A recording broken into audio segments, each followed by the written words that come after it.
Assalamu alaikum warahmatullahi ta'ala wa barakatuhu. Barkanmu da sake saduwa da ku a wannan tasha ta mai albarka ta Manuniya. A yau za mu kawo muku cikakken bayani akan wannan shahararriyar waka ta Gwanja wato kowar.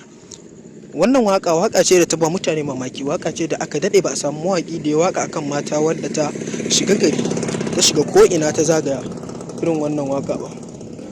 Wannan waka ta war a satin da ya wuce ne fitaccen mawakin mata kuma fitaccen mawaki a cikin masana'antar shirya fina-finan Hausa Ado Gwanja ya saki wannan waka tashi mai suna war, inda wakar ta zagaya kowane platform na media wanda ya hada su Audiomack platform, duk wani platform da ake jin waka ta Hausa da sauran waƙoƙi.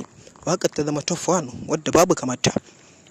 Wannan waka ta war waka ce wadda a cikin manhajar TikTok, wanda yanzu duk wata waka in dai kana so gane ta suna to a manhajar TikTok anan za ka ta fara yin suna. Jim kaɗan bayan wannan waka ta war tana ta yawo a ko'ina, waka ta yi suna sosai wadda a yanzu ba waka da ake ji sama da ita. Sai wani tsohon bidiyo na wani fitaccen mawakin Hausa na can baya zamanin da wato kuma Mamman Shata, wata waka tashi wanda yake waka akan zaki shafa hoda ko ba zaki shafa hoda ba, irin baitin daidai da irin baitin da Ado Gwanja a cikin wannan waka, ta inda mutane suka fara tsegumi suna mai comment a duk wani inda ya sa waka, inda ya hada YouTube, Audiomack da duk wani IG dinsa. Duk inda aka ɗora waka nan suke comment suke cewa ba basirar Ado Gwanja ba ce, basirar wannan mawaki ce wato ko Mamman Shata. Wakar sa ce wadda ya a can baya shine Ado Gwanja ya lemo ta, ya canza mata design, ya mata kiɗa, ya gyara ta, ya fito da ita a salon wakar zamani. Mutane wasu suna cewa ya kokari duk da haka saboda wakar ta yi suna kuma waka ta yi daɗi, amma wasu ba sa dubawa da haka. Wasu suna suka mawaki Ado Gwanja suna cewa wakar nan ba wakarsa ba ce, wakar wani ya ɗauko, ba shi da basira da zai ƙara yin waka kamar irin tashin da ya a baya na waƙoƙi da ya a can baya, irin su kujerar tsakar gida da sauran waƙoƙi da yawa, wanda a yanzu mawaƙin Ado Gwanja ya zama kamar shi ma mawaƙi celebrity, irin mawaƙa da suke tashe a yanzu wanda suka hada da su Hamisu Breaker da tsofaffin mawaƙa wanda har yanzu suna tashe irin su Umar M Sharif, in ka hada da su irin su Nura M Inuwa.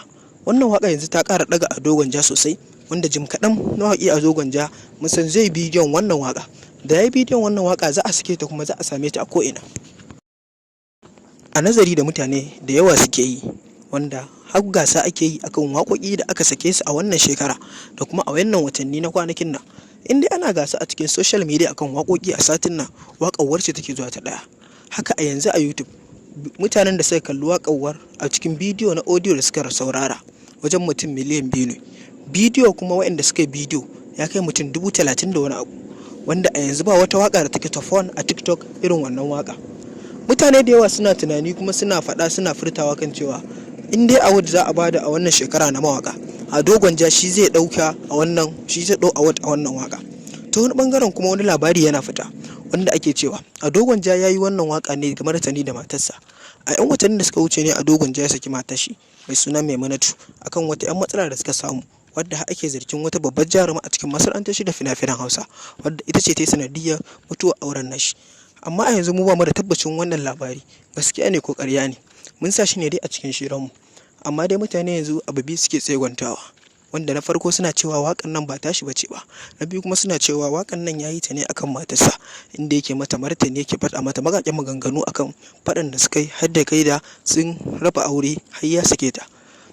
Ku ci gaba da biyo mu a wannan tasha ta mai albarka ta Kani Style. Idan wannan ne farkon zuwan ka wannan gida mai albarka, ka danna mana subscribing da alamar kararrawa, yanda za ku ringa samun sabbin shirye-shiryen mu da zarar mun ɗora. Mun gode.